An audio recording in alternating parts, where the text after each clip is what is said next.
Good afternoon. I'm Lucas Panzica from the 104.5 The Zone studios. With the 7th pick in the NFL draft, the Tennessee Titans selected Alabama offensive tackle JC Latham. The 6'6", 342-pounder was a left tackle coming out of high school, primarily played on the right in college, but GM Rand Carthon did confirm Thursday that Latham is going to begin on the left side for the Titans. The second and third rounds of the draft are tonight. Titans radio coverage begins at 6. The Titans currently hold the number 38 pick and do not have a third rounder. Titans radio will be on the air from 4 to 6 on Saturday for day 3 draft coverage. The Nashville Predators host the Vancouver Canucks tonight at Bridgestone Arena in Game 3 of this first-round playoff series, which is tied at 1 game apiece. Puck drop tonight is at 6:30. Game 4 at Bridgestone is Sunday at 4. And Nashville Soccer Club returns home. They host San Jose Earthquakes at Geodis Park Saturday night. Kickoff at 7:30. Pre-game coverage begins right here on The Zone starting at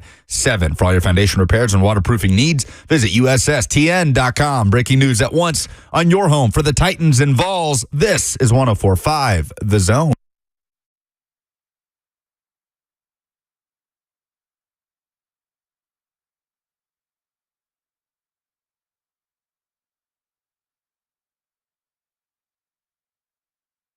Let's get it rolling on a Friday. Blaine and Mickey, thanks for hanging out with us. Powered by All Four Seasons Garage Doors.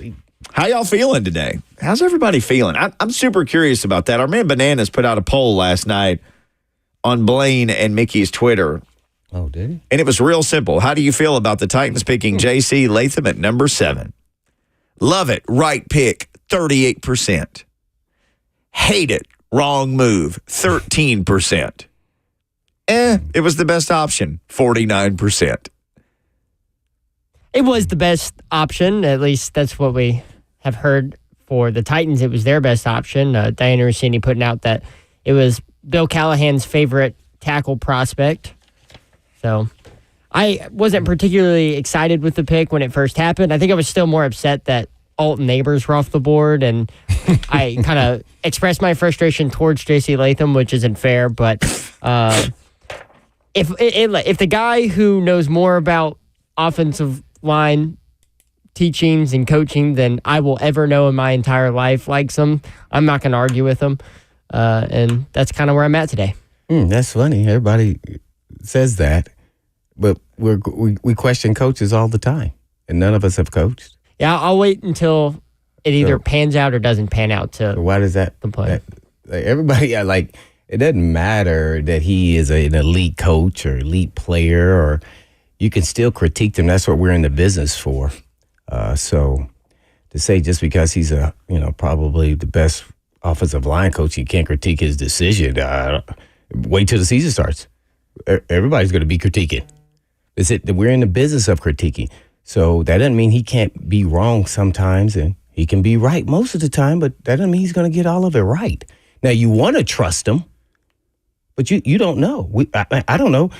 Okay, I'm going to go down this list. Alabama offensive lineman. Leatherwood. Evan Neal. You heard of him? Bust. Landon, I don't even know how to pronounce his name, Dukerman, and Jedrick Willis. Those guys have fared pretty good. And one thing is really prominent in this, Willis was a guy who was a right tackle and moved to left. And guess who his coach was?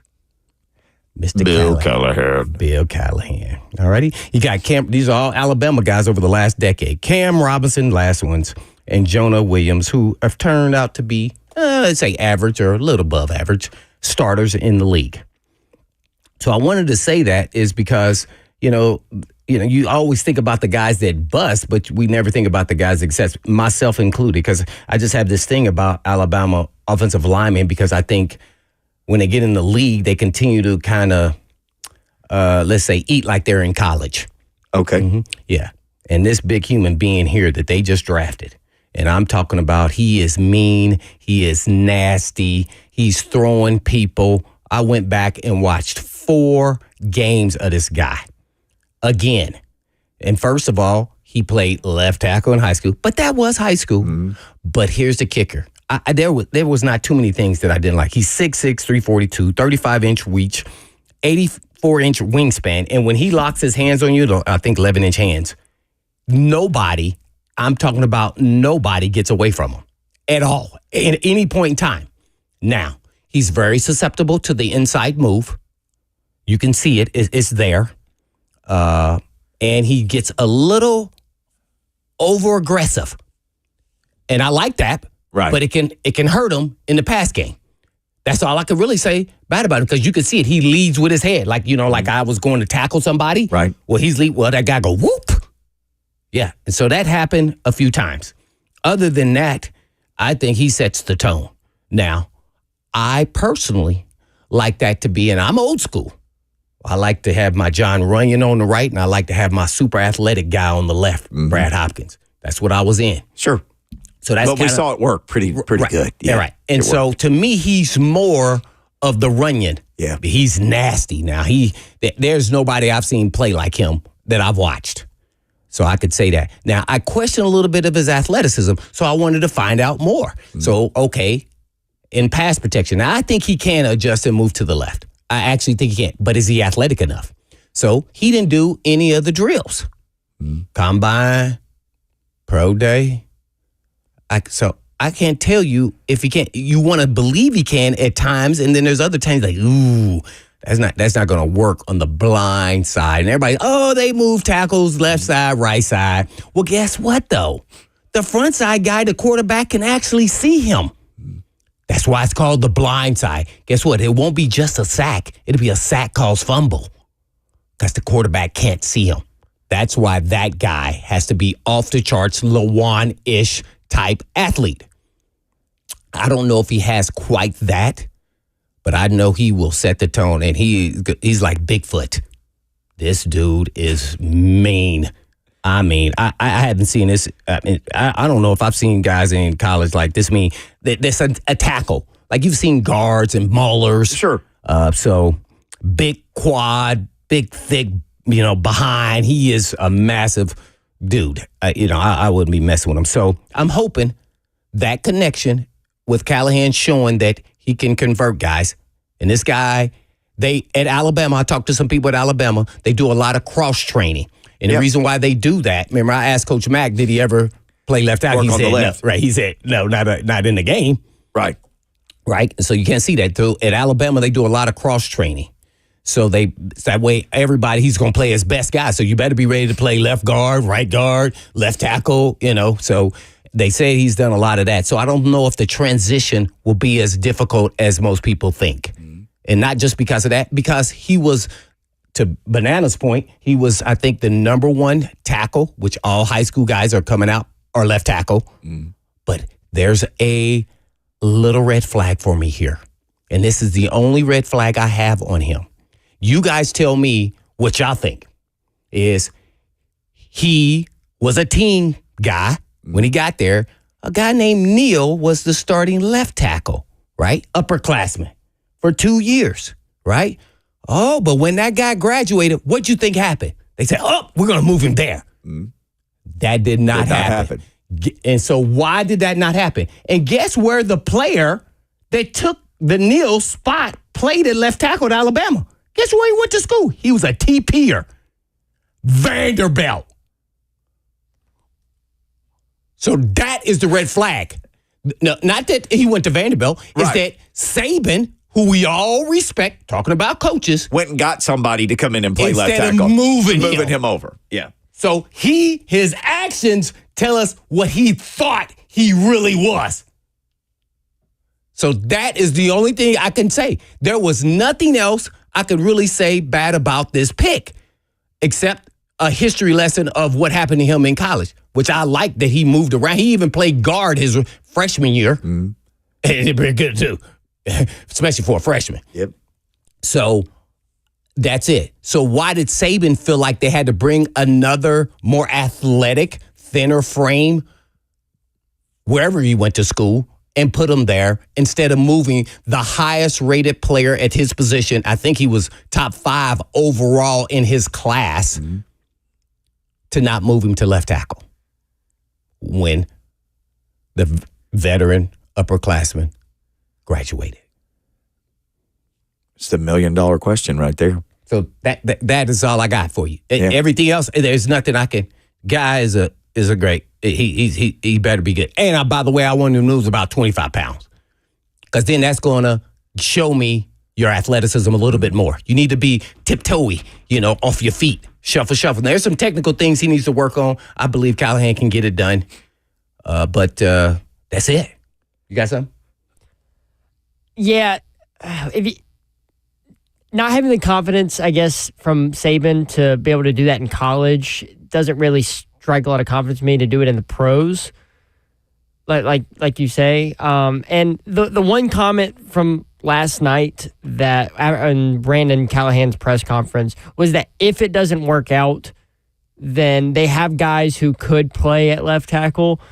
And to me, I'm like, where? I don't know what they look like post Bill Callahan coaching. But just from what I saw last year, I don't think they have a guy who can consistently play left tackle in a way that this team really needs a left tackle. So if he doesn't pan out, I don't know what their backup plan is. So that's a little concerning to me, but I think if he was the best player on the board, then take the pick. But you mentioned his aggression. I had a coach tell me once, I'd rather have to say whoa to a guy like you're going to. Yeah, that's why I said I'd rather will him back. Yes, I'd rather pull you back than push you forward. That's easy. That's everybody says that, and that's always hard in any industry. Yeah, I mean, I don't care what you do. So, and the other thing is, you've even talked about this. Alabama's O-linemen always carry tons of weight. Yeah, they do. That's a philosophy. They want the hugest elephant, gigantic guys they can find. Yeah, and that's why I say I want 25 pounds. Yeah, because I think then we'll see the tip-tap-toe dancing bear. That's really what behind the scenes coaches. I want the dancing bear. That means that bear can move with a strike of a lightning. Whoa. He can move and stay in front of you. He can dance with you. He can do. You want to do all these spin moves, chop cuts, and I'm ready for you. And boy, his wingspan is out there. Yeah, I mean, I felt like he was choking people. And you should saw him just like throwing people. Naturally, I went back and watched the last play versus Michigan. The guard actually really messed up more so than him, but the guy beat him inside too. They did a stunt, so they slanted down inside. So I did a lot of homework. I got up at 4 and started watching film on this dude all over the place. So it happened. Neighbors and we're gone. By the end of yesterday, I was convinced that was going to happen. I don't know if any team, it seems like every year at some point we're watching the draft and you're like, man, they're 2 picks away from getting this guy, and that never works out for them. I knew the Giants were going to take Neighbors. Yep. As soon as Alt went to 6, I would have gone to any window and bet all the money I had that Neighbors was going next, which most people would have. But this team consistently seems to have the board run away from them more than any team. And maybe it's just because we follow this team and we know it, but holy cow. Those 2 guys going 5 and 6. I thought they're about to take OJ and say, how about Harbaugh just sticking to his gut there, telling us all offseason long, I'm going to take an offensive lineman, and then just doing it. Well, there were people yesterday afternoon who thought for sure he was taking JC Latham. I mean, that started to bubble up. But I mean, anything that happens within that 24 hours before the actual draft, I don't even pay attention to. I mean, I saw it, but I don't believe it. Like even about the diabetes stuff, I just why now? Oh, sure. Why now? 100%. About Mitchell, somebody the receiver. putting that out so he can drop to them. Yeah, that's 2 weeks out now. I'm paying attention a little bit closer to it, but you just never know. But man, this guy's a dancing bear, man. He can anchor. Yeah, Dillard could not anchor. Yeah. Remember that was a big deal. His power though is just my. I mean, it's a force to be dealing with. It should easily be an upgrade over what we've seen the last 2 years. Man. Easily. Yeah. You mentioned with regardless Dillard, of what side. he was getting bent backwards by people. And I agree with you. Latham, that doesn't appear like something's going to happen to that big rascal. One thing, he's a big, massive, strong human being, but his explosiveness on run blocks, there is no question that he is the number one run blocker in this draft. And it ain't even close. All can take a back seat. Anybody. And So it let me know a little bit about, okay, what did they do at Cleveland? They had good offensive linemen, but they ran the ball.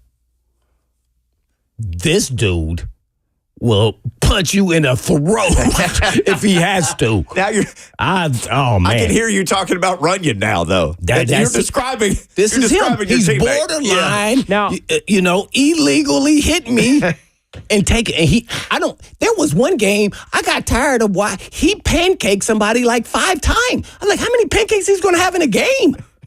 Now, I don't know if you guys have seen this, but like Cleveland, when Bill Callahan took over, they were in a similar situation with the Titans where they took a right tackle and had him transition to left tackle. But at that point, that was when they signed Conklin and had Conklin solidified on the right side. That's the one issue I don't know about the Titans is I don't know what they have on the right side with Latham over at the left. Like, is it going to be NPF? Is it going to be Radence? Is it going to be City Charles, who I think is in line to play left tackle as well? So that's another question mark I still kind of have about this. Yeah, well, he's done it with a couple guys. And Willis is the most recent. So yeah, I think Willis was the guy with and Cleveland. He's not like a dancing bear either, by the way. So I want to say I'm confident that can happen. But I want to be super sure, to everybody's point here, how Rand answered that question. Or was it Callahan? Like, if it doesn't work out, then you want to hear it? We'll move it, yeah. Or you want to hear it after the break? Well, we got to get ready in after the break. So we'll save it. We got plenty of show left to play that. But we got Rhett Bryan coming in next, part of Titans Radio's coverage, the executive producer of Titans Radio. Let's talk draft and more with him. Then we'll call our shot. And we got the whole last hour of the show to take your phone calls and talk with you and play audio and do it all. It is a big Friday draft edition of Blaine and Mickey, powered by All Four Seasons Garage Doors, when trust matters.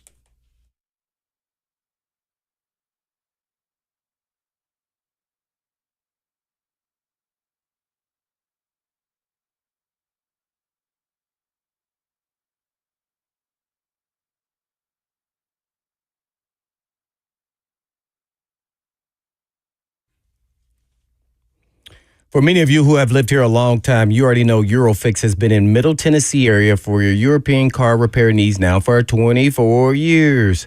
We've all gotten to watch them grow. And I don't know about you, but I love watching a hometown business take off. Well, we are now proud to announce the 5th location in Mount Juliet for Eurofix on Mount Juliet Road, right across the street from Dairy Queen. And Eurofix can serve you in Franklin, Hundred Oaks, Murfreesboro, Belmead, and now Mount Juliet. Pretty cool getting to watch a small-town mechanic starting in the barn of his backyard of a single-wide trailer and now grow to 5 locations repairing thousands of cars each month. And at Eurofix, you get a 3-year nationwide warranty and a free loaner car with every repair appointment. And all you have to do is just give them a call at 844-EUROFIX. That's right, 844-EUROFIX, or you can just visit them online at myEurofix.com. That's myEurofix.com. But I always tell them Blaine's at ya.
Blaine and Mickey, 104.5 The Zone, giving us 3 steps on a Friday towards the door of more draft coverage by Rhett Bryan and the Titans radio crew. They crushed it last night. They'll crush it tonight. They'll crush it tomorrow. And we just wanted Rhett to roll in here and crush some draft coverage with us today. Did you have a good time last night? You're like me. I know you completely nerd out on this. I mean, like to the point that you print everything that people put out so you can just put your hands on it. Those who are ecologists and protective of things probably hate me because I murder trees, a lot of them this time of the year, and I don't mean to, but I need something in front of me physically. And that song should be actually give me 3 picks more, because I need to trade around and get some more guys. I love you guys know how much I love the draft. I don't know, I'm probably have an unhealthy obsession with it. But yeah, I had a blast last night, and first round did not disappoint. I mean, think about this. First of all, 5 trades is all you had, most of it in the bottom half. You had 14 consecutive offensive players before a defensive person was taken. 23 offensive picks overall, broke that record. To use your nickname for Joseph back there, it was bananas. It really was. How close do you think? Because Rand, it came up a little bit about, did you guys think about trading out? And he said, yeah, some people came and called. Do you think they ever got close? And Rand, or Callahan won, maybe it was Rand actually said later, he got asked, was Latham one of your we're not moving off this guys? And he said, well, if there was a list like that, then yes. He would be on it. Yeah. Yeah. And I think if there was any conversation with a potential trade, it could have been the obligatory, hey, man, what would it take? Yeah. And Rand, I can imagine, was like, hey, hold up, Hoss. I'm not going to bid against myself. You tell me what you're offering, and we'll go from there.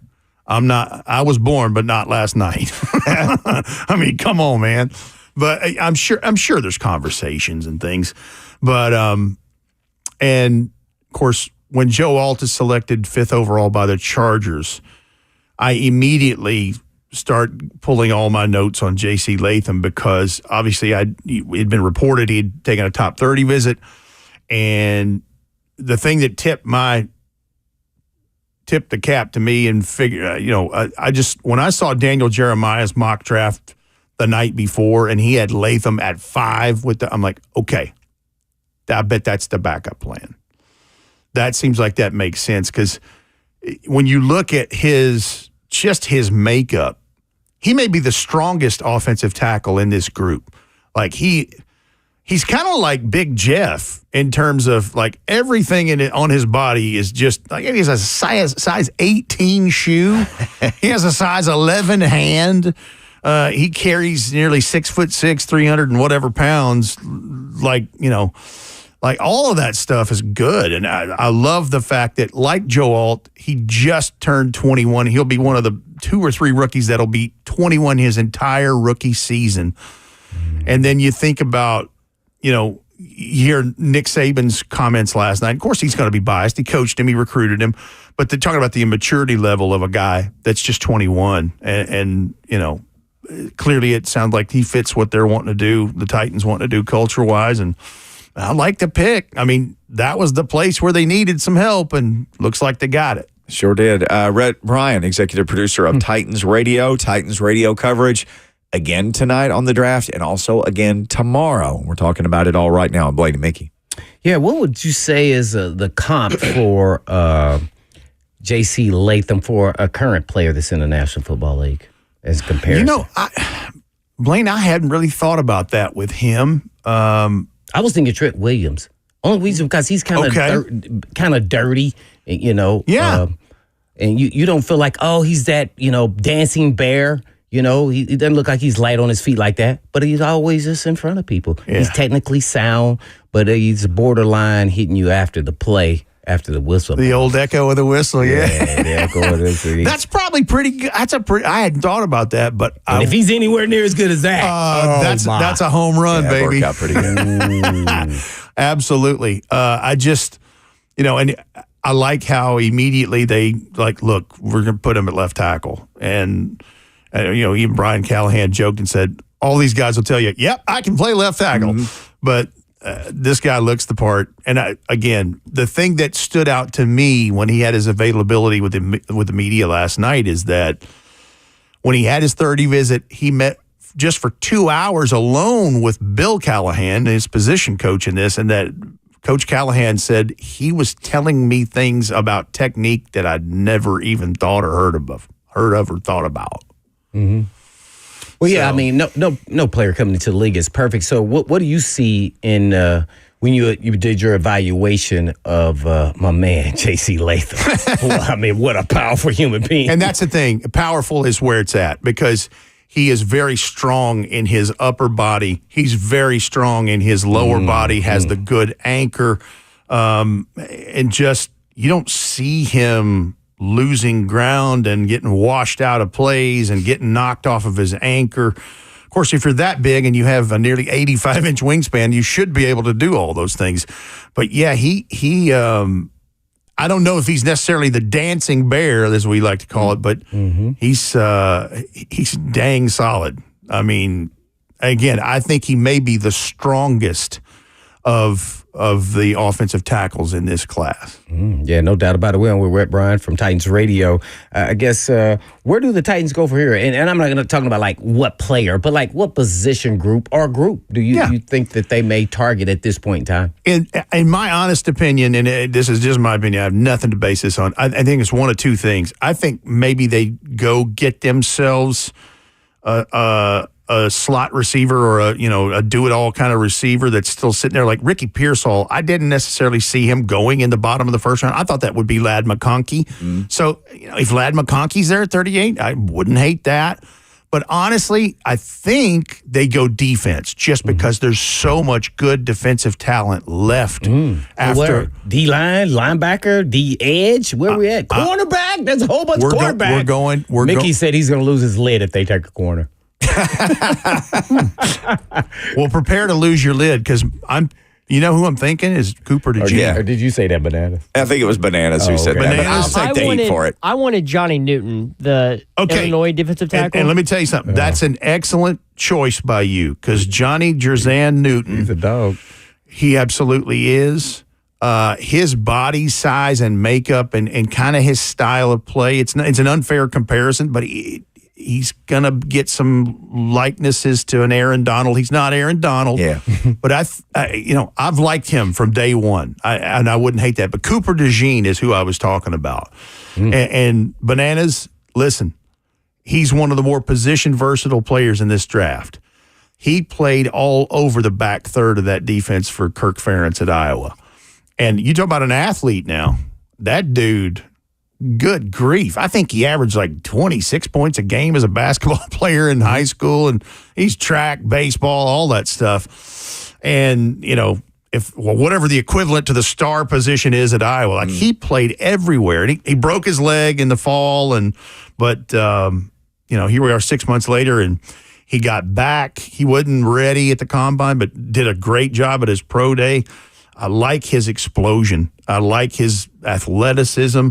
And, listen, in my opinion, a lot of these guys that come out of Kirk Ferentz's program, they're pretty much ready-made to go to the NFL and don't have a ton of struggles, especially the defensive players. But I wouldn't hate that there. All right. Well, we're Rhett Bryan, Titans Radio.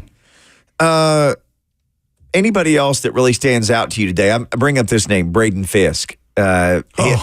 That's my guy. Mine, man. We've all kind of been crushing on him in this room for a while now. Well, and I understand why. And let me tell you something. If you met the young man, you just forget it. Sign the papers. Because he's the most unassuming, and he'll tell you, he's like, I'm not the biggest guy. I'm not the fastest guy. I'm not the strongest guy. But that motor, he never quits. Man. He never quits. And, you just think about, and he is one of, and this is the common theme for tonight and really tomorrow as well, as the examples of what college football is now, where you start out at a smaller program and you hit the transfer portal and you go and take it to the next level and play well at the next level. Because he was at Western Michigan.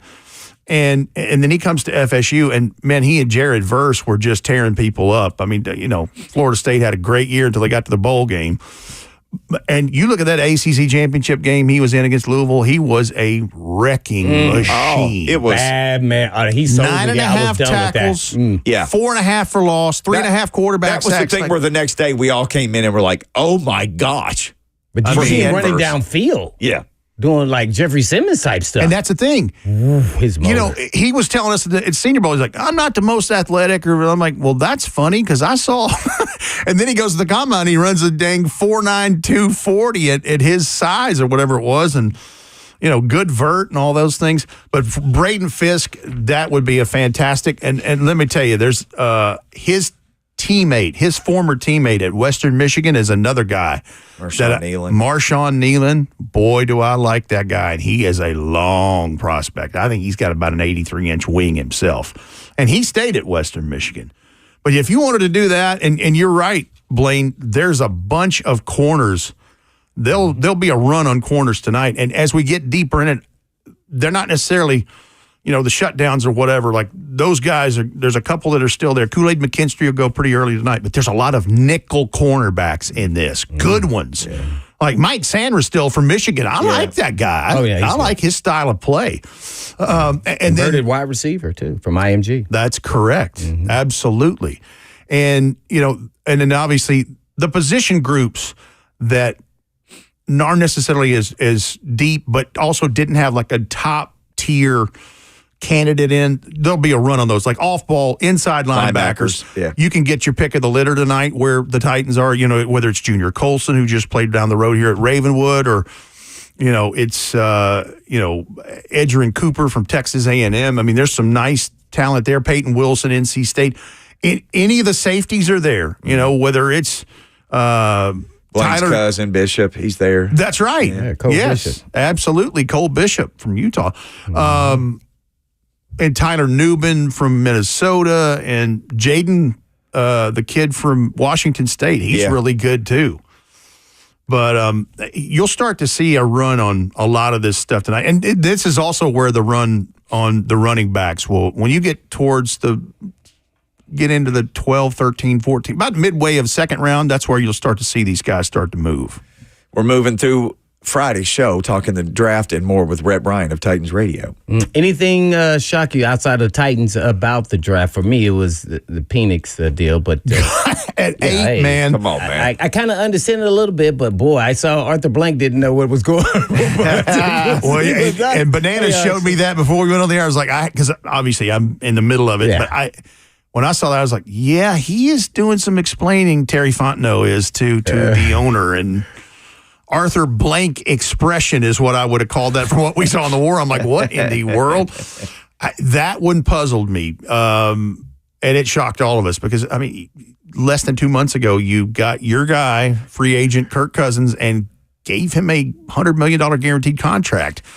And Michael Penix is already 24 years old. Like, this is COVID year stuff coming into play here. I'm like, what in the world?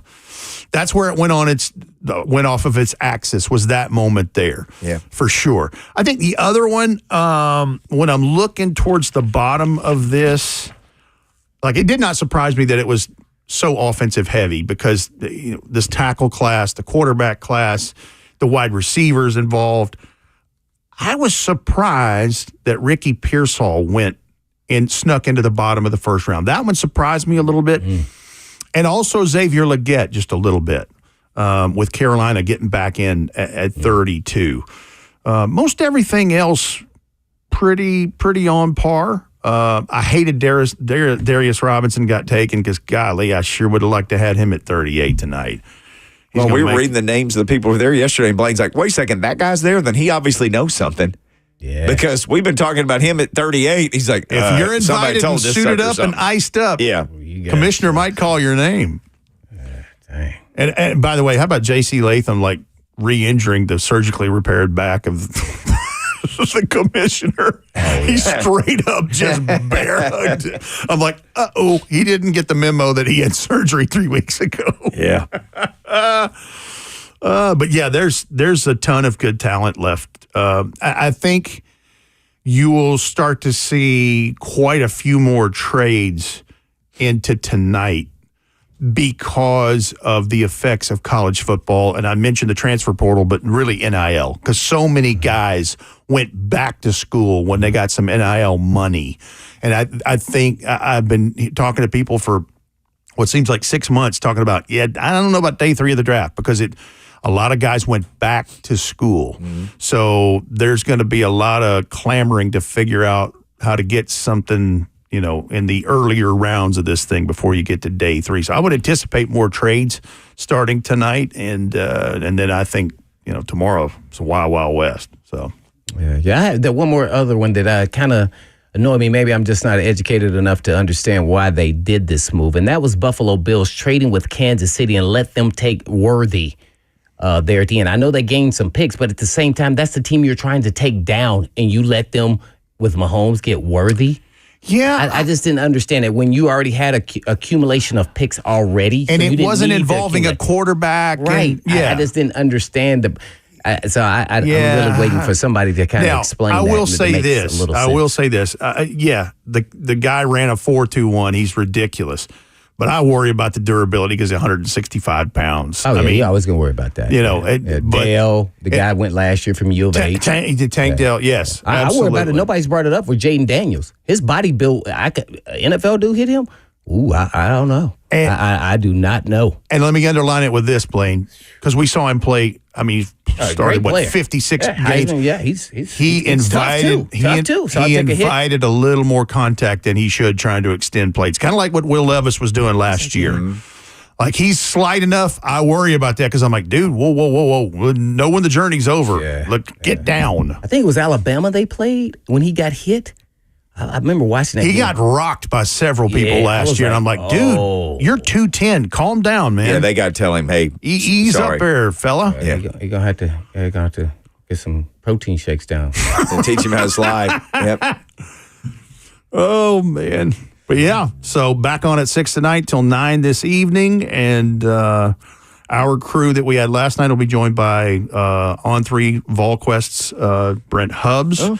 Because he always has all the recruiting stories about these guys and has followed them, since they were much younger pups than they are. And then we'll wrap up the draft tomorrow afternoon, 4 to 6, and that'll call it a draft. That'll be it. But looking forward to it. It'll be fun. Santa Claus got a couple more nights of toys to deliver to the people, and you can catch it all on Titans Radio right here on 104.5 The Zone. Rhett Bryan, follow him at Rhett B Tennessee on X, and you will not be disappointed. All right, when we come back, it's time to call your shot. We got Cats tickets on the line. The Cats are back. Best shot gets a 4-pack of Cats tickets. Again, they're playing Saturday, so get in here and get them. 615-737-1045. I'm going.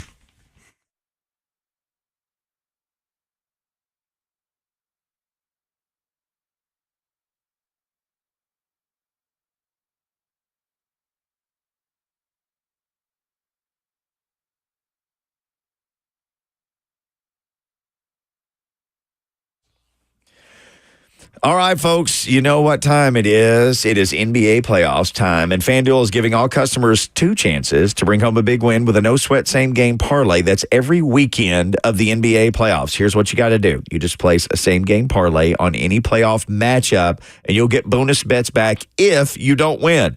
So you can bet on everything from rebounds, assists, three-pointers, whatever you want to bet on. You just visit FanDuel.com/Mickey, and you can shoot your shot on America's #1 sportsbook. Here's what I'm rolling with tonight. Suns, T-Wolves over. Big night scoring from Booker. You know he can get you 30-plus every night. And I feel like Karl Anthony Towns to get his rebound number. That's what I'm liking. Find what you like, though, and bet it on FanDuel, official sports betting partner of the NBA. You'd have to be 21 or over. Present Tennessee, minimum 3-leg parlay required. Refund issued as non-withdrawable bonus bets that expire 7 days after receipt. Max refund $5 unless otherwise specified. Restrictions apply. See terms at sportsbook.fanduel.com. Gambling problem, call Tennessee Redline at 1-800-889-9789.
Blaine and Mickey, you know it's on. Every Friday we call our shot. We appreciate you hanging out with us, and it's time for you to call your shot. If you're trying to get in, the lines were jammed, and if you tried to call in. We're ready for you. 615-737-1045. That'll get you on.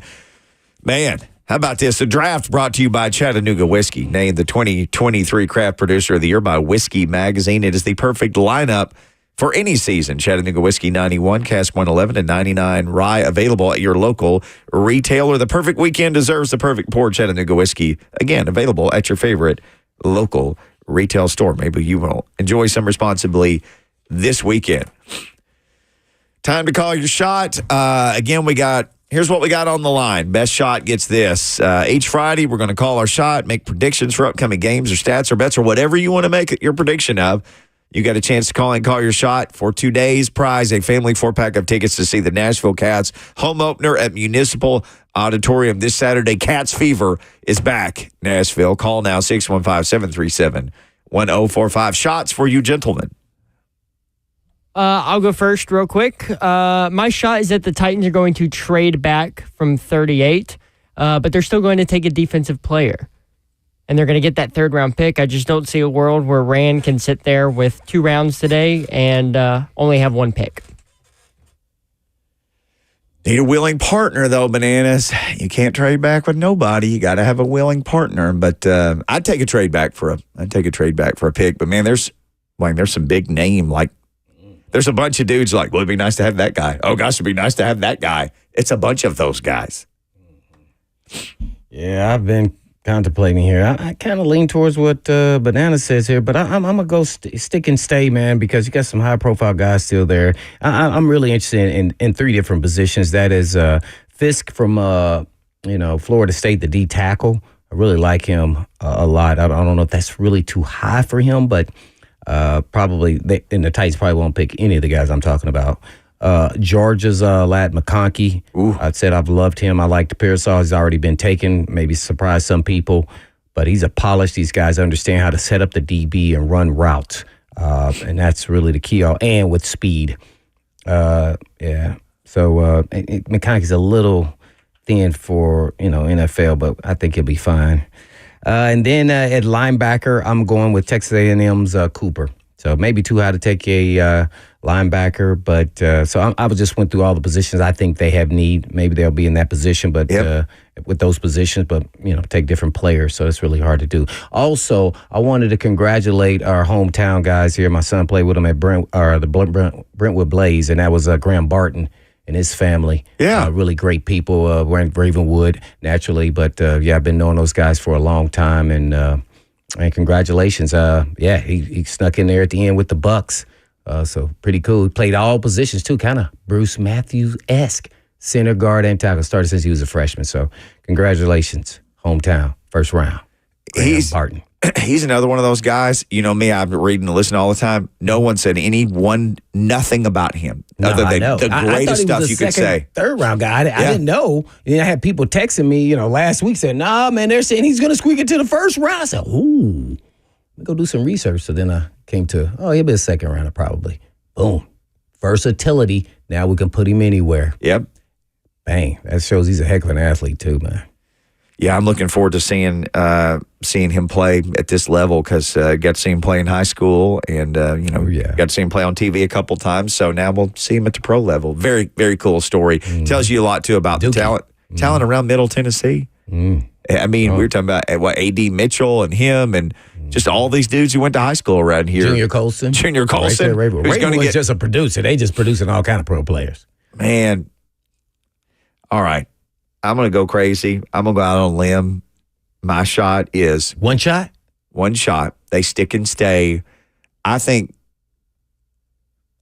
I would love for them to get your guy, Ladd McConkey, but I bet he goes either the first or the second pick, probably. Because what are the Titans? I know they're 38th, but will they like I think it's pick? The sixth. Sixth pick, okay. Yeah, 3, 4, 5, 6, 7, 8, sixth pick.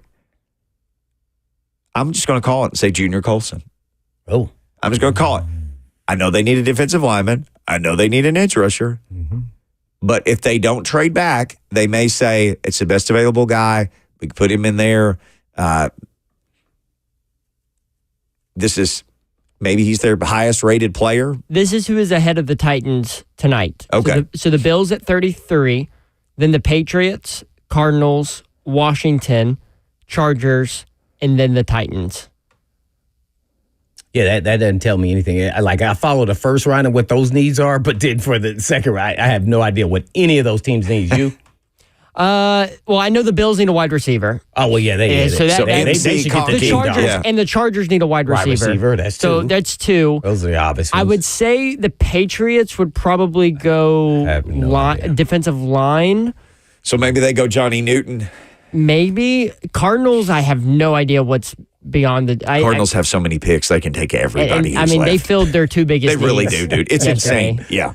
And then the Commanders are kind of the same way. They could literally take any position on earth. Right. Yeah. I love Fisk, and he's a position of need. I'd love to see him next to Big Jeff. I think if they trade back, they take Fisk. I think if they, I'll say Colson. Love it. Would love it. All right. I would say Junior Colson will be a Titan. How about that? All right. There's two open lines, 615-737-1045. You want to call your shot? People will call shots. We will pick winners. That winner will go to the Cats game. Hour number 2 coming up next on Blaine and Mickey.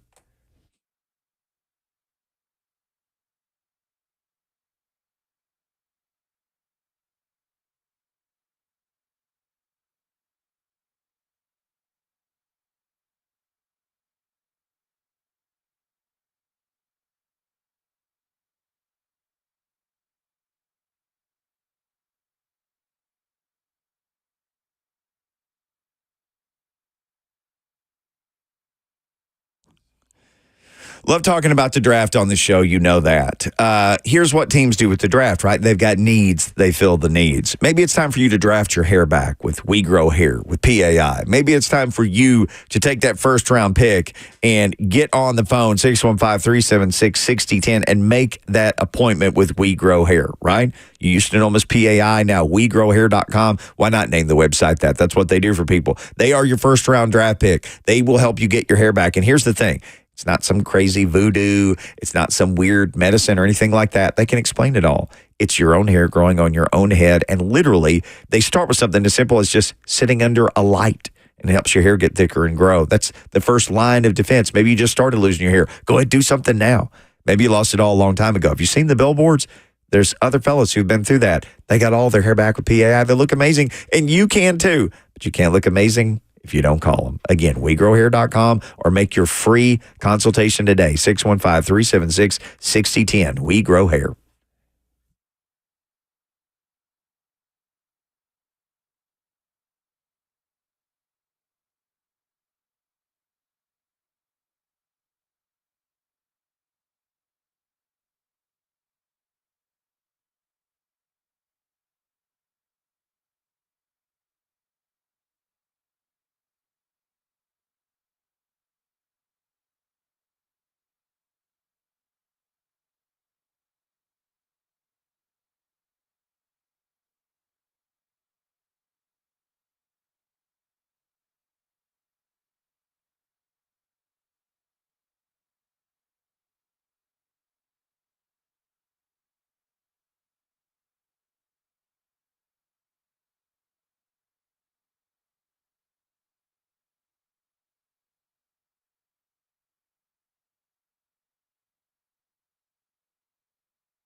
So many people trust Two Rivers Ford.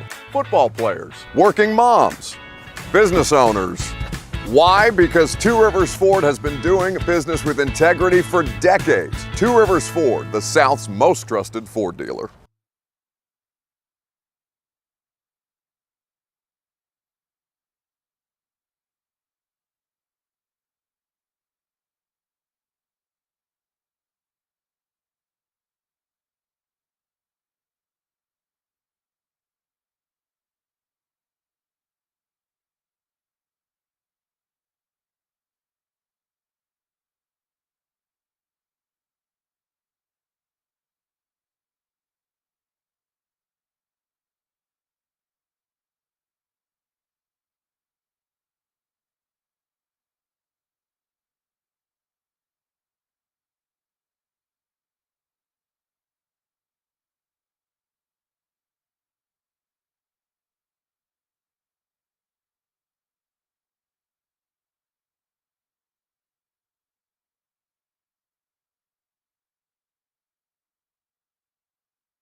Good afternoon. It is 2:01. I'm Joseph Bonanno here at the 104.5 The Zone Studios. The first round of the NFL Draft concluded last night, and the Titans selected Alabama offensive tackle JC Latham, 7th overall. With day 2 of the draft scheduled for tonight, the Titans are set to pick at 38th and do not have a third-round pick as of now. You can catch all of the draft coverage right here on The Zone starting at 6 p.m. Titans' new left tackle JC Latham will speak to the media in Nashville today at his introductory press conference at 4 o'clock. You can catch that live right here on The Zone during 3HL, as well as a one-on-one interview with Latham as he joins the show live. Tonight, the Nashville Predators get set for Game 3 against the Vancouver Canucks. Nashville tied the series at 1 apiece with a 4-1 victory on Tuesday. Puck drop at Bridgestone Arena is at 6:30 tonight as the Preds get ready for their home playoff opener. For all your foundation repair and waterproofing needs, you need to visit usstn.com. Breaking news at once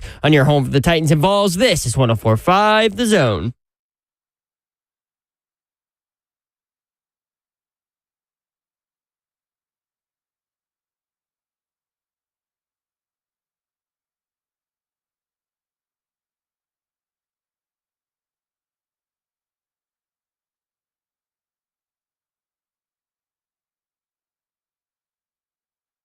Let's go. Hour 2 on a Friday. Nice weather outside. Nice draft going on in Detroit. Titans have got a pick tonight. 1 pick, unless they trade back. 1 pick. The 6th pick tonight. And if they don't trade back, you can just kick back and enjoy some Chattanooga whiskey responsibly. By the way, they bring you Call Your Shot each and every week. We call our shot typically to end the first hour, and then we let you call yours to start the second hour. We have 2 Jasons, Scotty, John, and Mikey. We got 4 tickets to the Cats on the line to see them at Municipal Auditorium on Saturday. The Cats are back. Blaine's going to be there. You see Blaine, you can buy him some popcorn. Tell him hello. Be in the stands, man. Get him to sign your. We do have an extra Jason on, and that Jason is not giving a shot, correct? That Jason just wants to talk about Latham. Let's take the shots first, then we can talk to second Jason. But let's start with first Jason, who's ready to call a shot on Blaine and Mickey. What's up, Jason? What's going on? Tell us. How y'all doing? Hey, my shot goes out to the draft, but it's the beginning of the draft. I don't know if y'all watched the draft. It's the very beginning of the draft. So Roger Goodell comes on the stage, right? And he's out there with Eminem, and for some reason he said something to him about doing a rap battle. So I'm calling my shot and saying him and Roger Goodell is going to do a rap battle tonight on stage. No. I'll be holding my breath on that one. I just hope Goodell's back holds out for the rest of the thing. He had back rap surgery. about that. His back. Bring it on. Why not? Does he even do the second round, though? I thought it goes to someone else. Troy Vincent? No? Or does he do it? I thought he only does the first round, but I could be wrong. I don't recall. I know it goes to somebody else later on, but I honestly, I can't remember. He'll be around, though. I just I just watch him. And watch out if I was him. Scotty and Dixon up next. Hey, Scotty. Writing lyrics. Hello. Hello. Beam me up, Scotty. Scotty doesn't know. What's up? Think Preds go on to win third game tonight, ultimately to win the next two at home and then take one at Vancouver and win the series. Woo, yeah. Man, I would love that. That series has been insane to watch. I know you've been watching some of it too. Yeah, a little bit. At times it looks like Vancouver has an extra man on the ice. They've controlled the puck so much, and it's been so frenetic. And then the Preds just keep scoring more goals than they do. They've led for almost the entire series, even though they lost game one. Yeah, that's kind of like how when I played Bruce Matthews in racquetball. Oh. He had me running all over the place and would dominate me because I think Vancouver's a little bit faster and a little more athletic. And guess what? They moving the puck to Preds. And that's how they getting them. Vancouver losing their starting goalie for pretty much the series. Well, we're not making excuses for them. I know. No excuses. But it's huge for Nashville. The other guy gets paid. And they took advantage of it in game two. They did. Because that 4-1 victory, I know is 4-1. That seems like a pretty big margin in hockey, but Vancouver was very close to taking that game back. Just a couple shots that went a little wide left, a little wide right, and some incredible saves by Saros in goal for Nashville. He responded. Yeah. After game one. He sure did. Mm-hmm. Hey, they're favorites again tonight and Sunday night. It would be a lot of fun to see them keep this thing going, that's for sure. John in Mount Juliet will keep Call Your Shot going. Hello, John. Hey, guys. Thanks for taking my shot. I got to kind of follow up on Scotty a little bit. Good call, Scotty. But I think being at home, Saros is going to kick some butt tonight. We're going to go 5-0 tonight, and Forsberg is going to hit the hat trick tonight. He gonna stand on his head, huh? Now, the last time somebody called a hat trick, do you guys remember this? A guy called in and said, we'll have a hat trick from the Preds tonight. And I said, who's going to do it? He goes, I don't know, but somebody will. And I said, maybe Forsberg. He's been on one. And then Forsberg got a hat trick. So that was smart by John. There's a precedent there. Wasn't that the weekend y'all went? Was that the weekend that y'all went? I do believe it was. I do believe it was. We went where? To the Preds game. Oh. We were on hand to see it. Yep. We saw lots of things that night. Yeah. Lots of people. Mm-hmm. We didn't see Mikey from Lebanon, though, but he's calling in with a shot. 615-737-1045. Got two lines open. What's up, Mikey? Yes, sir. How you guys doing today? Good. Yes, sir. So, a couple people kind of took my shot already, so, I had to switch it up and throw it in the third gear for us. Nashville SC's got a big game coming up this weekend. They've been kind of in a slump a little bit, been facing some tough teams, and so they're going to get on the board this weekend and catch a big win. Yeah, I blame Lucas for that. When they don't play well, 100%, that's on Lucas Panzika. So hopefully they can turn things around. I've still got a line open. Actually have two, 615-737-1045 if you want to get a shot in. I'm surprised no more shots about Titans draft picks. This is shocking to me. Nashville SC, two Preds calls, a Goodell will rap call. I can't believe nobody is calling out like what's going to happen. They have the 6th pick tonight. Do they trade back? That's what Joey Bananas thinks they're going to do. So I'm just curious here. What do you guys think is going to happen? Let's get Roy in Nashville up next. Roy, thank you for calling. Hey, what's up, guys? Hey, I was excited about the Latham pick. I mean, obviously, Off was the guy, but I mean, this O-line is going to be tremendously better than the last 2 years. But I'm thinking second round. Don't trade. Get Ladd McConkey right there. Go ahead and get you a wide receiver. You got to rebuild online. Let's add more weapons to the offense. We need a defensive tackle and some other help. But I'm thinking Ladd McConkey would probably be perfect. Man, I think the only problem with that plan, because I like it a lot, if they got Ladd McConkey at 38, I think people will be doing cartwheels around here. I just don't know if he's going to. That's 6 people who have to not pick him, that right? Means or 5.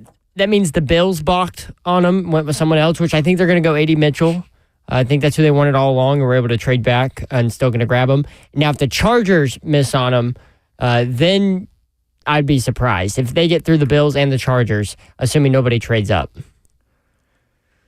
5 people have got to get picked before they pick if they don't trade out. So 5 people. Do you think Ladd McConkey will be one of those 5 people? Do you think Johnny Newton might be one of those 5 people? Blaine, you and me have talked a lot about Kool-Aid. You think Kool-Aid will be one of those 5 people? Mm-hmm. I mean, I don't think Fisk will. I think he'll be there. I think Fisk will be there. Not any shot at him, but I think people will be like, ooh, a cornerback that we had a first-round grade on? Yes. You know, Ladd McConkey, maybe the best route runner in the draft like you've talked about? Yes. Take him at 32, 33. So that might make it tough for him. 5 people have got to pick before they pick, but that's going to leave somebody great. Let's get one more. Is this Walter or Water? I think you said Waters. Oh, Waters. Oh, I just saw the S pop up. Waters, what's going on? Nothing much, man. I just want to call my shot with the Titans draft pick tonight. Do it. It's a pretty crazy one. I think the Raiders and the Titans would do some kind of trade. The Raiders trade up to our pick. They're going to take Spencer Rattler, the quarterback. And we trade back. We get a defensive lineman and a wide receiver in the third. That's my shot. Woo. Sign me up. Oh. Where can I sign? Mm-hmm. Please? Yeah. If you trade back, what if you got Fisk? Where can I sign? Maybe Colson's gone, let's say. Maybe you trade back, you get Fisk. Maybe you trade back, you get Colson. Maybe he's still there. Blaine, what if in the third, Malachi Corley? You know I'm with that. Where can I Those sign? are my 3 guys, McConkey, Corley, and Pearsall, who already been taken. Those dudes, they understand how to manipulate the DB. Water's blowing people's mind with that. All right, here's what we'll do. We'll take a break. We'll pick a winner. Jason in Oregon wants to talk about Latham. Here's what we'll do, Jason. Other Jason. We'll come back out. We'll take your call. You want to talk about what's going on tonight. Who are mock drafts predicting will go to the Titans tonight? It's a consensus mostly for a couple of players. I'll tell you guys that. We can also continue to go through more scenarios, and we'll do all that. It's a Friday edition of Blaine and Mickey. Cats ticket winner. We'll let you know. Stay on hold if you're on hold. And back to the phones when we come back. 615-737-1045.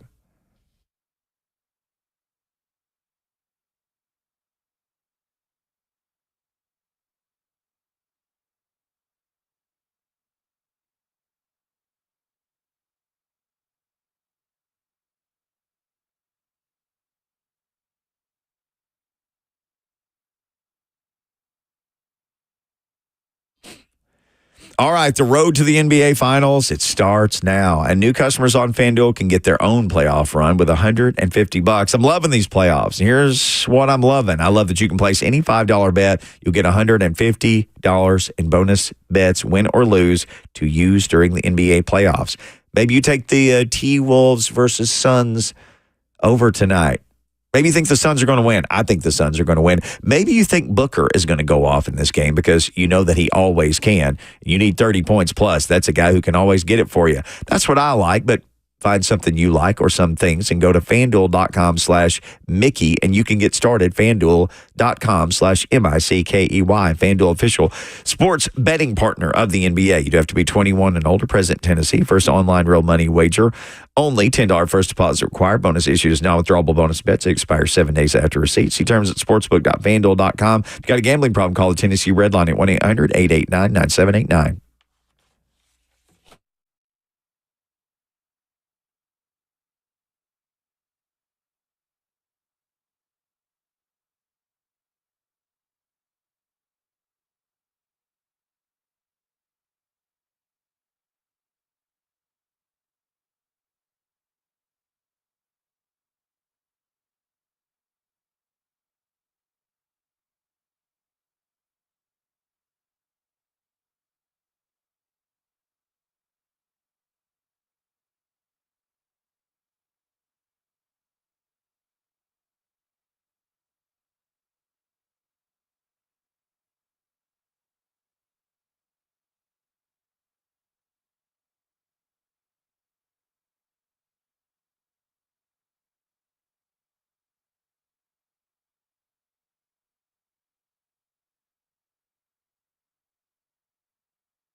Blaine and Mickey, powered by All Four Seasons Garage Doors. Night 2 of the draft is tonight, round 2 and round 3. I see Ladd McConkey running across the TV right now against Florida.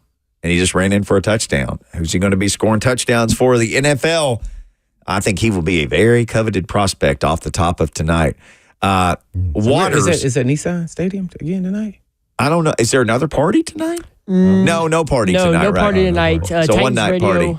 will be actually here in studio with you guys. Oh, hanging out with Bananas tonight. Yeah. What do you mean they'd be with us guys? Well, they'll be where you're sitting. Oh, I was going to say. Oh, this is a nice room. They put them all in here. Yeah, they're going to fit all 6 of them or 5 of them, however many there were. Made it very clear we're not part of Titans Radio.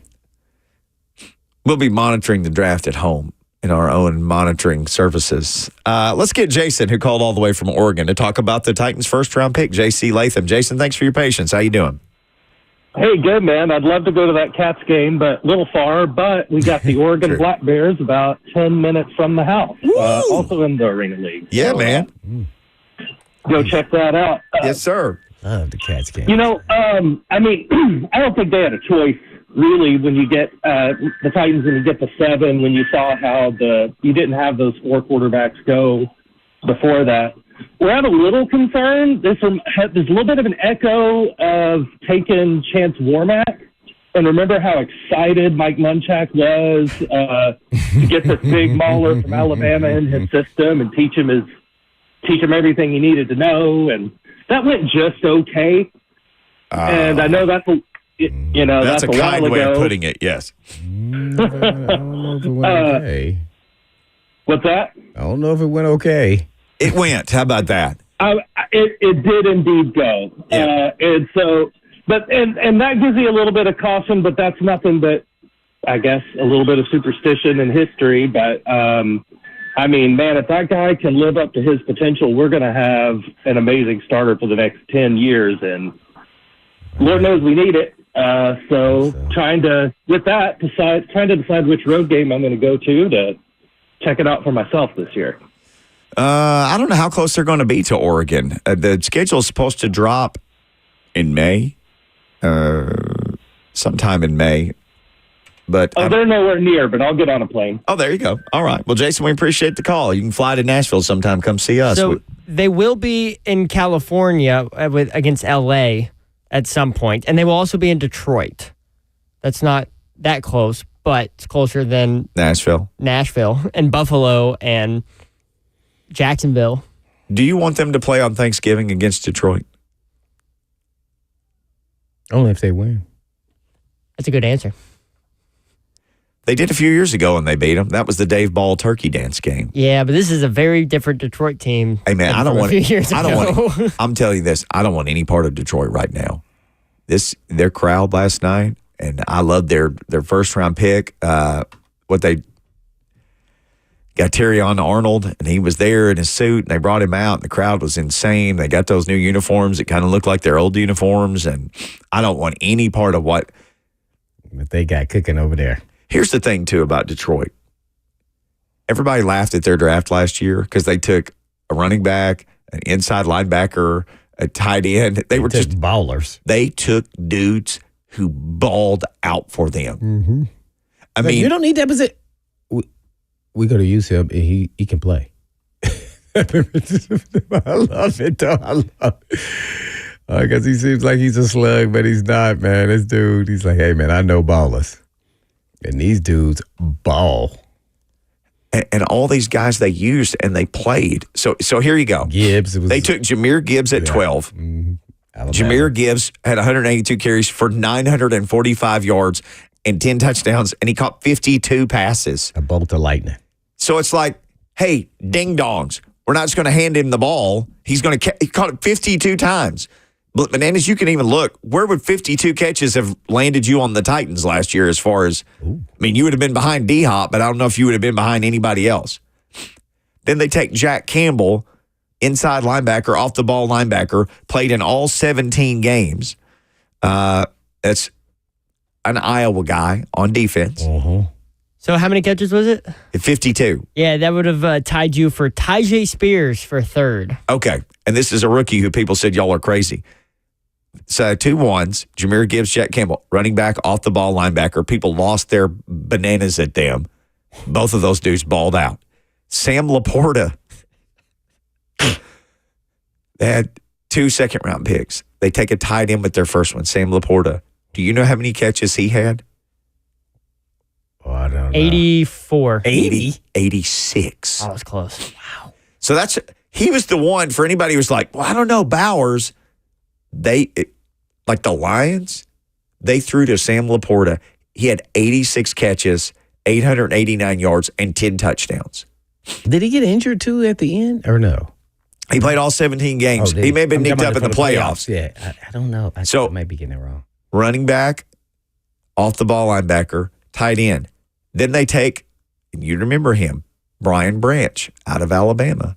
Second round. He was second round. Second round pick. Remember, he got hurt for a little bit. Yep. Yeah. And then came back he in. had a pick 6 on one of the games. I saw it because he lost his starting job initially after he started for a year, and then he came back. Guy got injured, Malachi Moore for Alabama, and then he got his job back, and then he goes second round. It's crazy to look at what the Lions have done in their rebuild over the last couple of years, and then what the Titans have done in the last couple of years. It's just complete opposite ends of the spectrum. Dang. It's hard to look at that. Well, and the Titans took all offensive guys last year, and all we can talk about is how many offensive guys that they needed this year. Then they were bad on offense. They couldn't score on offense. And as you pointed out, they didn't draft anybody on defense last year, which somebody called their shot, I think, as we were going off the show earlier this week and said, my shot is the Titans will take a defensive guy, LOL. We were like, oh, well, that would have been a heck of a shot last year. That was my no matter what's going to happen that I know is going to happen in this draft no matter what. Is that they'll take a defensive guy? They have to take a defensive guy. No matter what. If they don't, boy. You only have one pick tonight. Junior Colson, Fisk, Marshawn Nealand, who a bunch of people like. I mean, here's who's mocked to the Titans the most. And Parker, hold on. We'll get to you in just a second. You can join Parker 615-737-1045. And I know mocks don't mean anything, but this is what outside people are looking at. So some of them do because they're talking to people to work for organizations. So I only tried to find pretty reputable sources for this. Johnny Newton. Yes. Has 3. I looked at as many as I could find that I thought, okay, we're not going to sound crazy quoting these guys. ESPN, The Athletic, and Lance Zierlein, who's a big draft guy. Those 3 people mocked Johnny Newton to the Titans tonight. Would y'all be cool with that? D tackle, right? Yes, Illinois. Yeah. Put him next to Big Jeff. Oh, I'd be extremely cool with that. That's just me. Gotta go look him up, people. 2 votes for Cooper DeJean, 33rd team, which is a bunch of ex-NFL executives and guys, and SB Nation, who they cover a lot of ground for the NFL. Cooper DeJean got 2 picks. For what position is he playing? He's listed as a cornerback, but he's one of those, he does everything, guys. Do you see him as a safety in the NFL? Would you say, oh, no, I'll take him, put him back? We kind of went through this about him, and I think he could play corner in this league if in the right scheme. Yeah. Where you're not manned up. You could see, and I know a lot of people, hey, I want the guy to be successful. I think he's kind of like Branch. Branch played slot in the Alabama. Yep. And then that converted him to slot safety in the pros. I think it would be so much easier, and he'll be a playmaker, Kevin Byard type player there. I think he'll be just a good corner in the National Football League. He just would be a starter that's just a good player, So I think he wins either way. I want to make it easy for him. I probably would put him in safety. Yeah, I probably would. 2 people have him mocked to the Titans. Edgerrin Cooper, the linebacker from Texas A&M, Pro Football Focus, has him going to the Titans. And then the other guy, Sports Illustrated and CBS, had Marshawn Nealand, the guy who stayed at Western Michigan, the edge. So 2 people, Marshawn Nealand, 2 different entities, Cooper DeJean, and 3 different entities, Johnny Newton, to the Titans. I did a little research. Also on Nealand, Cooper DeJean, scheme fits matters. And when you go watch him, remember I said you go watch him against Ohio State, against those guys, you see he has a little bit of an issue with speed. Oh. And that's what led me, and it wasn't glaring, but you could see it. I mean, if you're studying him, you're like, we're going to take him downtown. And then, and Iowa played a lot of cover 3, so he shouldn't be deep, but, so it is what it is. But the Nealon kid from Western Michigan, one thing's alarming. That's a conference I played in the MAC. I looked him up because he was a potential guy I was going to have on my list for today. Yep. I don't like that he didn't dominate. He had 4 sacks. Now, they can double team you in the MAC and kind of neutralize you a little bit. But 4 sacks is not, I don't have to watch no game. That is not good enough for me. He's got to have more. I got to see it. I got to see more. There's another guy that we talked about, and I didn't see his name by anybody. It was Adisa Isaac, who was the other edge from Penn State. I do like him. Who had stats, yeah, unlike the guy that everybody liked who had traits. Yes. Yeah. He's got some ability to him. I think he's a guy that you put a little more weight on him. I mean, the Chop Robinson guy was right on the other side, and I felt like he was just as good. So you just never know, man. Penn State, man, they just be putting guys out. You like, whoa. Well, it's like Iowa. Yeah. I mean, 2 of those dudes we were talking about that went to Lions last year were both Iowa guys. Iowa, I've said this over and over again. They are well coached. Every player that comes in the league, and it's something about they're teaching them pro-style offense and defense. Hooker came in when we had dialogue with him. He was talking about stuff I didn't even know till I was in my 3rd year in the league. Like passing combination routes. I was like, oh, this guy's he's going to be really good. With the Cooper DeJean pick, if the Titans were to go that route, I wouldn't hate it, but it would very much depend on who else was on the board at that point. I'm going to say this. If they view him as a safety, I definitely would not take him. Yeah. Here's why I say that. You're playing the odds. There are a lot of free agent safeties out there. So I'm going to waste a pick for somebody I can go and get for, $4 million, and he's a quality starter in the National Football League. I can hold pat. If you're going to take him at corner, you really don't need a corner, but you always need another corner. Right. You can have 4. I mean, so, but you take him that high, you really want him to play. So I'm just not out on him, but just really that position at 2. Let's get Parker from Nashville in here. You can join him on the phone, 615-737-1045. Hey, Parker. Hey, how's it going, guys? Glad to talk to y'all, man. I'm getting y'all off of Bluetooth. Am I good on speaker right here? Oh yeah. Yeah, we can hear you. Excellent. Hey, guys, I got a few things. I wanted to call a shot. Apparently, I was a little late. Wanted to talk a little draft and just kind of touch on just a couple things with you here real quick. If I could call a shot, I'm going to call Preds 2 games in a row. We're taking them both. Woo! Want to go ahead and shoot that out? Shoot it. Boom. We're taking them both this weekend to get a 3-1 lead on the top seed in our area. Boom, we're going to get it. I like the JC Latham pick, Mahler pick. I'll take it. When it comes to the second round, I really like to see a receiver, honestly. I want, if these top guys, the Texas guy, A.D. Mitchell, I think that's his name, I'd like to see him. Also, a little bit of word on maybe Malachi Morley. Was that his name? I heard a lot of talk about him on the radio station. Corley. Maybe I don't. Okay, I don't think that maybe he's not a second round pick. But as Blaine said, maybe this top cornerback pick, the guy out of Iowa, maybe not the best for the pick for the money. If we can go get somebody else, and maybe take that. But like I said, just wanted to post up and say, Preds tonight. I was a little late on the call your shot. Like JC Latham, but maybe what are the wide receivers? What are the weapons that we got coming up in the second round maybe available for us? Thank you for bearing with us. Yeah. Thank you, Parker. So here's who's listed as the best available wide receiver. Who else? I mean, there's some other guys. That's just one of my favorite. That was my crush, him and Pearson. Oh, yeah, for sure. And Corley. Those 3, man. I was like, these guys are not first round guys, but they are, well, Pearsall did, but they're going to be productive NFL players. Here's the best available per ESPN. They just do the best job of categorizing this stuff. It's easy to find. Here you go. Best available by position, wide receiver. Their best available wide receiver. And remember, just keep this in mind. If the Titans don't trade back, 5 people will pick before the Titans. So just think who might be gone. 5 people. As Menendez had pointed out, there's a couple of, like the Bills, there seems like they got to take a receiver. But here are the best available receivers. What do you think? Their number 1 best available receiver is A.D. Mitchell. Mm-hmm. Their number 2 is Ladd McConkey. Mm. Their number 3 is Keon Coleman, who ran a 4.61. Everybody lost their mind about it.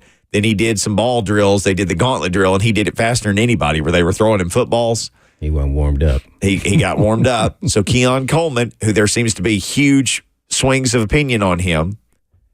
Okay. What about my man Baker?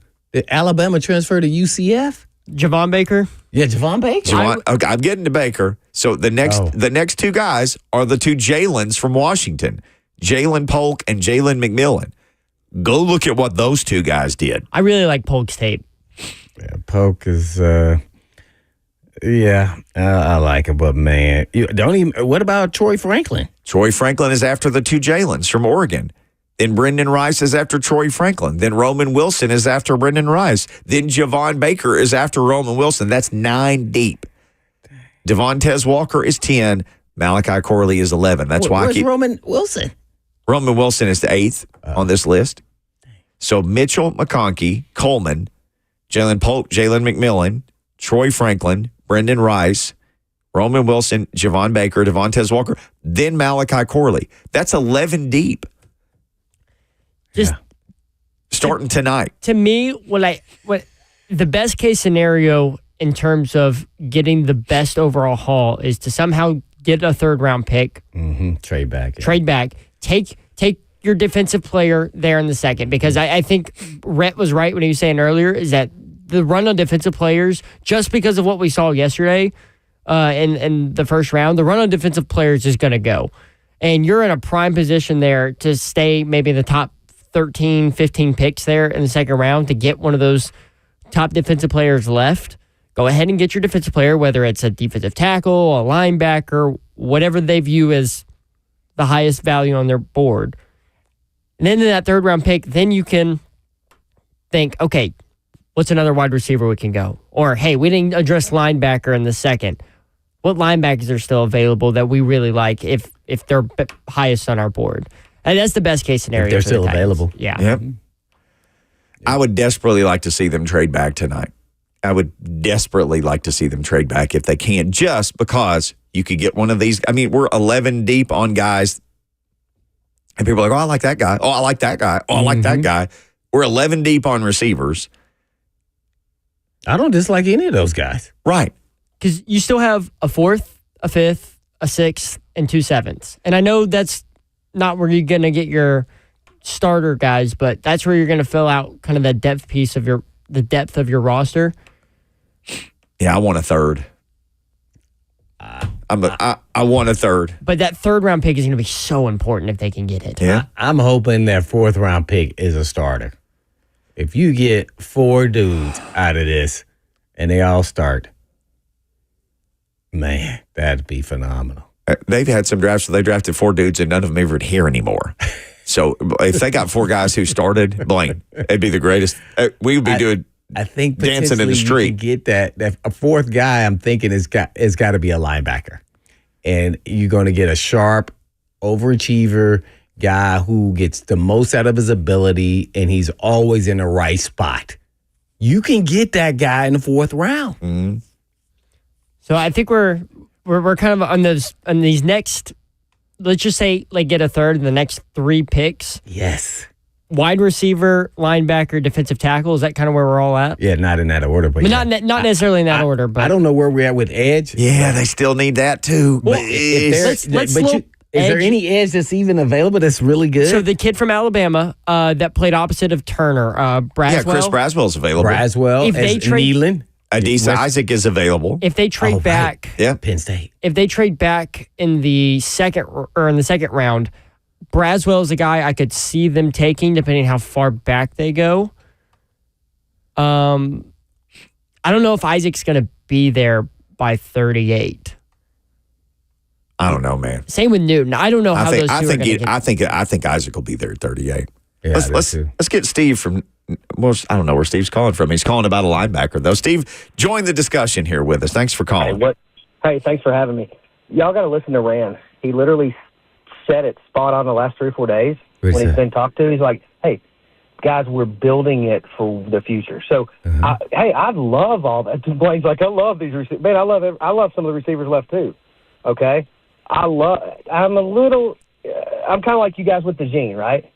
Yeah, I think you can get a safety in free agency for about $4 million. Yeah. Have you guys have you really stopped and read our linebacker depth chart? I'm going to read it to you. You ready? Oh no, we've read it. Go ahead though. It's freaking horrible. Dennis Murray, and here's the thing about Murray. Dude is athletic as hell. Yeah. But listen, you got to cover. You have got to get somebody to cover him because he doesn't know angles, or you got to get somebody to teach him an angle with a protractor. You got Otis. I need that too. Blaine likes that. You got Otis Reese, and you got Dr. Jack.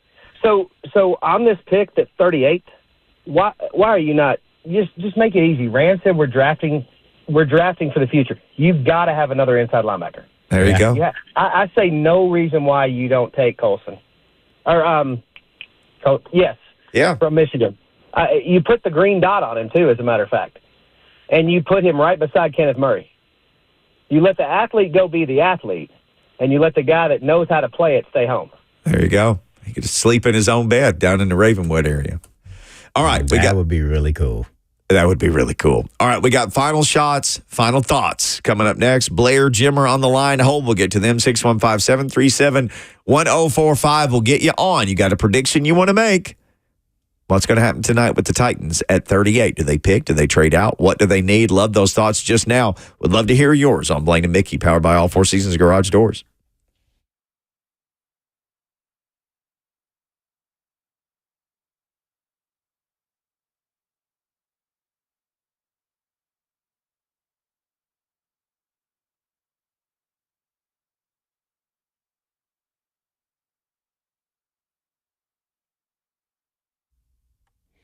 Allergy season is upon us and pollen is in the air, but fear not. Cool Ray has your back.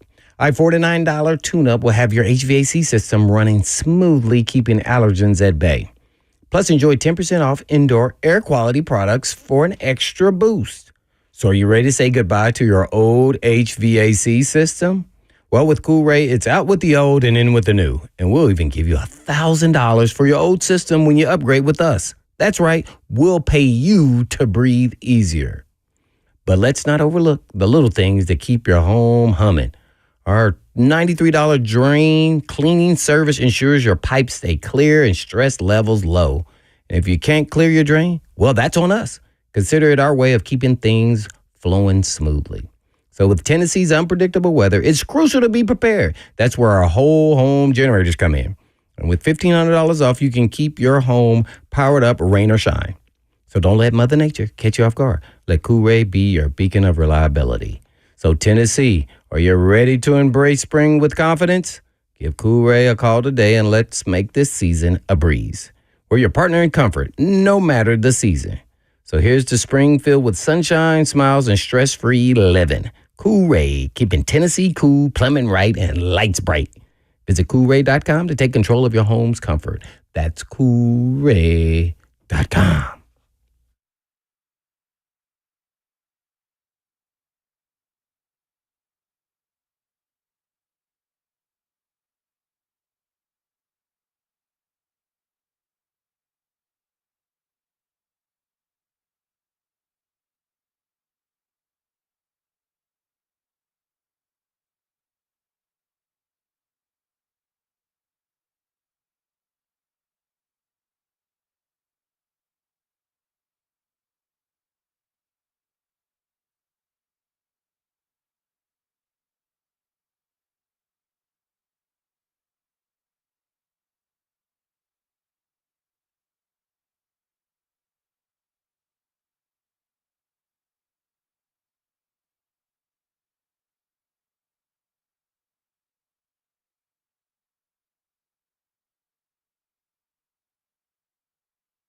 Blaine and Mickey, 104.5 The Zone, one final segment. Remember, 3HL coming up next, and then more Titans radio coverage of the 2024 NFL Draft on tonight. We got phone calls. Also, Bananas asked a question. What position what was the question? How did you phrase it? What position would the Titans draft tonight that would just make you go, why? Is this with no trade back? If they just take this person at 38, you'd be like, what is going on? Yeah. Why that position, right? He was the highest graded player on the board. What do we come up with? Quarterback, obviously. Running back for me. Safety. What'd you say, tight end? Yeah. I said tight end too, yeah. Yeah, that's kicker, punter. The obvious. Let's draft a long snapper at 38. Well, I got one of those. All right. Well, how would you feel if they took another tackle? Now, see, that's a good question. No, Blaine. Hey, we're laughing. No, but I'm serious. You know who's available to play right tackle? Is Blake Fisher, the right tackle of Notre Dame, who you brought up the other day. I really wouldn't hate it at all. Roger Rosengarten is available. I wouldn't hate it. I was like, well, we already have our backup linemen now. We have the starters. Oh, everybody on the team currently is the backup. Yes. Everybody we haven't talked about. Raiders, NPF. Yeah, right. They're all backups now. Yeah, Brunskill, you better watch out, bro. We may draft a guard next, Brunskill. But Brunskill is a guard. Blake Fisher. Why don't you just roll with Blake Fisher? Oh, people be like. You have the guy that we brought from Cleveland in the trade. What did they do with him? Oh, yeah. Hey, you're back up too, man. If you were already here, you're a backup. Besides Conklin, you walk up to the front of the line. Man. Can you imagine if we started 2 rookie tackles? Hey, we're building the foundation. He did say that. Yeah, that's what y'all saying. The caller said that. Two rookie tackles, a second-year left guard, your veteran center. Now, that's where all the anchor He's going to tie it all together. I mean, there it is. And then your second-year quarterback with your second-year running back. And your very, very veteran wide receivers. I dare them to take the highest rated tackle tonight. I dare them. Just do it. I don't think anybody will take a tackle before 38. I think you probably get any of these dudes. Who's out there? Is the guy from Houston still there? Yes. Paul? Patrick Paul is still available. Patrick Paul's. He's the 10th. If you got a third round pick, I don't know if he'd last the third round. He's the 10th rated tackle right now on ESPN. Patrick Paul. I don't know. The way offensive linemen, 9 offensive linemen. The way they were flying off. Maybe you trade back in the second round and you get him. And then you get your third round pick. And then you take your defensive player in the third round? Now I want them to take another tackle. I want it to happen now. I want it to happen. What if they just drafted all offensive linemen the rest of the way? After what we've seen the last 2 years, there'd probably be some people who'd be like, okay, fine. Yeah, as bad as it's been, somebody's got to hit. I don't know, man. Take a couple of these phone calls before we go. Brandon in Mississippi. What's up, Brandon? Hey, what's going on, guys? How y'all doing? Man, you tell us. Hey, man, great. We're going to draft a tackle tonight. See, look, check this out. See, y'all playing the game. See, what position will make us just think about why. I mean, picking the position. But, I mean, something like a running back or a quarterback will make me just second guess. Like, why are we doing that? But just look at this for X factor on our team at pick number 38. Let's go get somebody like Cooper DeJean on their defense. You know what I'm saying? Somebody that's electric, they can play all positions, somebody that they would be a real good player for on our defense, best player available. Look at the board right now. Yeah. He is the best player going on right now, but just think about that. I mean, we can get another linebacker or edge rusher, somewhere later down in the rounds, but just go get that guy right there, man. Dude's a ball player, man. Everybody, man, just look at the tape. There you go.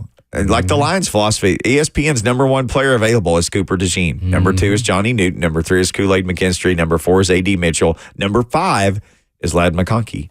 Just in case you're scoring at home. Blair from Nashville up next. What's up, Blair? Hey, y'all. How you doing? Good. Doing great.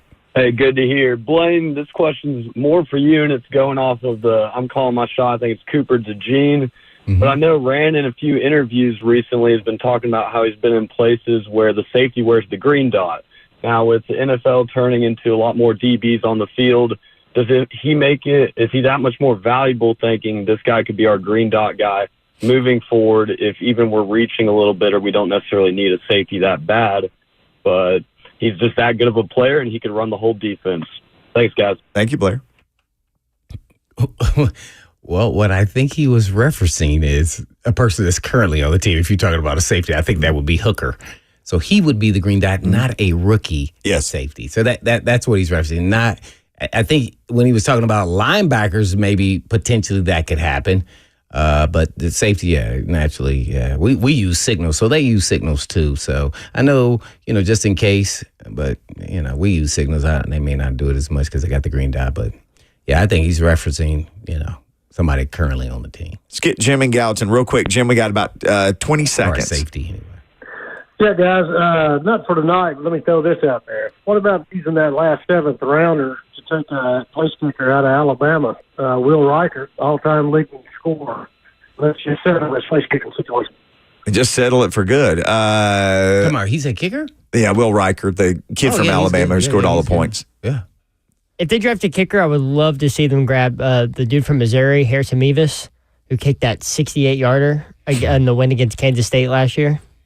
I think they can just raid the UFL for one of those dudes. I'm not with the kicker when you can go to UFL. Yeah, Mickey educated us on all those guys kicking over 60-yard field goals. They're killing it. Don't. Also, you could easily take a kicker, probably all the kickers, as an undrafted free agent. Right. If you really I think the want to caller's point, though, is like, just get the one you want, then you draft him, then he can't get to undrafted, and no one else can sign him. Just put the clamps. He's an Alabama fan, I'm sure. He wants Will Reichert. All right, guys. He is good. All right, music's about to start playing. Your prediction tonight. They pick at 38. Who are you going to think? I said Junior Colson. I'll say Junior. That'd be fun.